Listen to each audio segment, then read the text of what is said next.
बिस्मिल्लाहिर्रहमानिर्रहीम। बोलते कालम के साथ मैं आमिर रज़ा खान। और भारतीय जहां होगा गद्दारी करेगा। ये बात जहन में रखिए कि भारतीय पूरी दुनिया में इजरायली मुसाद के लिए काम कर रहे हैं, क्योंकि वो अलाई हैं इसराइल के और कतर पर होने वाला अब इसराइल का हमला। इसके बाद से ऐसी खबरें मसूल होना शुरू हो गई जिसमें बताया गया कि कुछ भारतीय लोगों को गिरफ़्तार किया गया है, जिनको कतर इंटेलिजेंस एजेंसीज़ ने मुखबरी के ज़िम्मे में गिरफ़्तार किया कि इन्होंने ही पॉइंट आउट किया था कि कौन सा टारगेट कहां पर किस वक्त पर अवेलेबल हो सकता है। और भारतीय ये काम आज से नहीं कर रहे हैं। जब ईरान पर इसराइल ने हमला किया था उस वक्त भी आपको याद है कि भारतीय ही उसमें इन्वॉल्व थे, और भारत की वो कंपनीज जो कि वहाँ पर काम कर रही थी उन्होंने ही ईरानी एटमी रिएक्टर्स के रास्तों का नक्शे जो हैं वो पहुँचाए थे इसराइल तक, जिसके बाद इसराइल इस काबिल हुआ कि वो ईरान पर अपने जहाज़ भेज सका। इसी तरह अब कतर में भी ये वाक़या पेश आया है। कतर वालों को भी जो है सुकून नहीं था, उनको भी चैन नहीं है कि वहाँ पर भी एक हिंदू मंदिर बनाया गया है जहाँ पर बाकायदा पूजा पाठ की जाती है, और वहाँ पर बहुत सारी कंपनीज़ में बहुत सारे हिंदू आज भी काम कर रहे हैं। इससे पहले भी कतरियों को जो उसी वक्त होश आ जाना चाहिए था जब 2022 में इंडियन नेवी के 6 कमांडर पकड़े गए थे इसराइल के लिए मुखबरी करते हुए, क्योंकि कतर इटली से ऐसी आबदोज़ें हासिल करना चाह रहा था जो आबदोज़ें स्टेल्थ टेक्नोलॉजीज़ की हामिल होंगी और किसी को नज़र नहीं आएंगी। ये माहिदा हो चुका था, और इस माहिदे के बाद मुख्तलिफ़ कंपनीज़ जो थी प्राइवेटली वहाँ पर काम कर रही थी। इसकी पूरी तफसील अगर आप जानना चाहते हैं तो ये भी सुनते जाएं कि ये दोहरा ग्लोबल टेक्नोलॉजीज़ एंड सर्विसेज एक कंपनी थी, कंसल्टेंट कंपनी थी, जिसमें भारतीय नेवी के कुछ लोग शामिल थे। ये कंपनी ईरान में भी काम करती रही है। अब गो के ये कतर में बैन है, लेकिन इस कंपनी के 6 ऐसे कमांडर जो थे उनको गिरफ़्तार किया गया, पकड़ा गया, जिनके नाम भी मैं आपको अभी बता देता हूँ। उनमें कैप्टन नौतेज सिंह गिल थे।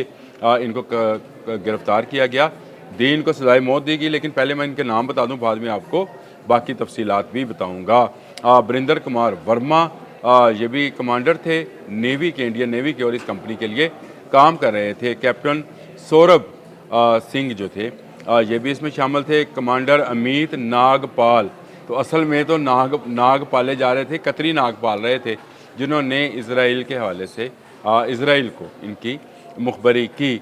फिर कमांडर पुरंदर तिवारी शामिल थे, इसके साथ कमांडर संजीव गुप्ता और सेलर रागेश कुमार। ये वो 7-8 लोग थे जिनको गिरफ़्तार किया गया, और वहाँ पर इन पर मुकदमा चलाए गए, और मुकदमा चलाने के बाद साबित हो गया कि ये इजराइली मुसाद के साथ राब्ते में थे, और इस नई आबदोज़ों के हवाले से तमाम मालूमात जो है वो फ़राहम कर रहे थे। इसीलिए इनको गद्दारी और सज़ाए मौत दी गई।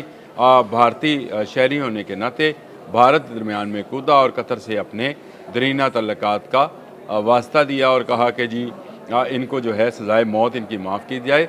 लिहाजा सज़ाए मौत माफ़ हो गई, और उसके बाद इनको जो है उम्र कैद की सज़ा दी गई। लेकिन फिर उसमें से भी इनमें से 7 लोग मासवाए कैप्टन तेज सिंह के सबको छोड़ दिया गया, क्योंकि मेन मरकज़ी किरदार जो था वो नौतेज सिंह का था। इनको छोड़ दिया गया, और उस कंपनी जिसका नाम मैंने आपको बताया दोहरा global technologies and consulting services, इसको बैन कर दिया गया। और ये पहला वाक़या मैंने आपको बताया नहीं है। इसके बाद ईरान के साथ ये वाक़या पेश आया, और अब दोबारा से आपको सोशल मीडिया पर ऐसी खबरें मिल रही हैं कि कतरी इंटेलिजेंस एजेंसी ने चंद इंडियंस को गिरफ़्तार किया है। ये एक अहम बात इसलिए भी है कि हमारे गल्फ़ में या दुनिया वाले गल्फ़ में, जिसको भी कहें, अरब गल्फ़ में जो है इस वक्त भी सैकड़ों हज़ारों इंडियंस जो हैं वो मुख्तलिफ़ पोस्ट पर काम कर रहे हैं। सस्ती लेबर समझकर इनको हायर किया जाता है, और कहीं ये समझा जाता है कि शायद ये वफ़ादारी निभाएंगे, लेकिन जिन हमें उनसे हैं वफ़ा की उम्मीदें, जो नहीं जानते वफ़ा क्या है। जी हाँ, ईरान के साथ भी यही कुछ हुआ कि चाबहार की जो बंदरगाह थी उसको बनाया जाना था दुबई और पाकिस्तान के ग्वादर के मुकाबले में, लेकिन किया क्या गया, वहाँ से बैठकर इसराइल को सारी इन्फॉर्मेशन दी जाती रही, और इसी की बुनियाद पर इसराइल ने ईरान पर हमला किया। वो तो अच्छी बात है कि ईरान ने उसका जवाब देकर इसराइल को हमेशा हमेशा के लिए खामोश तो करा दिया, लेकिन आप याद रखें कि ईरान का बहुत बड़ा नुकसान उसकी इंटेलिजेंसिया का हुआ। जी हाँ, उसके एटमी साइंसदान और उसके कमांडर जो थे वो शहीद किए गए, और ये सारा का सारा मामला जो था इंडियन स्पाइस की वजह से पेश आया। एक इंडियन स्पाई हमारे पास भी इधर बलूचिस्तान में भी गिरफ़्तार है काफ़ी अरसे से, और उसको हमने शो पीस के तौर पे रखा हुआ है। जब भी हमें मौका मिलता है हम दुनिया को दिखाते हैं कि ये देखें इंडियन स्पाई काम कर रहा है। और अब कतर जो है वहाँ से ऐसी खबरें मसूल हो रही हैं कि वहाँ पर दोबारा से इंडियंस के ख़िलाफ़ रेड्स शुरू हो गई हैं, क्योंकि हमास के लीडरान ने कहाँ आना था कहाँ जाना था। ये छोटी छोटी नौकरियों पर होते हैं, लेकिन इनके काम इनके बड़े बड़े होते हैं। यानी इनके ग्रेड जो हैं पीछे इंडियन आर्मी में या इंडियन इंटेलिजेंस एजेंसी में बड़े होते हैं, लेकिन यहाँ पर ये ड्राइवर, शेफ़ और कोई बैरा, कोई हाकरोब बनकर काम कर रहे होते हैं। और यही तमाम इतलात जो हैं फिर मुसाद को दी जाती हैं। पहले इंडियंस रा को दी जाती है और रा से मुसाद को दी जाती हैं। तो ये एक ऐसा नेटवर्क है जिससे बचने की ज़रूरत है। और अब अरब लीग के तमाम ममालिक को ये सोचना होगा कि उनके यहाँ जो काम कर रहे हैं इंडियंस, वो सारे के सारे तो जासूस नहीं होंगे, लेकिन इनमें बड़ी हद तक जासूस भी शामिल हो सकते हैं, जो उनकी तमाम मालूमात जो हैं उसको लीक आउट कर रहे हैं। और उसकी वजह से इज़राइल दंदनाता फिर रहा है। इज़राइल ने जो जितने हमले किए मुस्लिम ममालिक में, उन तमाम मुस्लिम ममालिक के अंदर हिंदू कम्युनिटी, भारतीय कम्युनिटी कहना चाहिए, चले हिंदू कम्युनिटी तो नहीं है, भारतीय कम्युनिटी जो है वो शामिल है। और भारतीय कम्युनिटी के वो लोग शामिल हैं जो भारतीय इंटेलिजेंस रॉ से मुंसलिक हैं। और ये रॉ से मुंसलिक लोग ना सिर्फ सारे का सारा डाटा दे रहे हैं रॉ को, बल्कि रॉ के ज़रिए मुसाद को।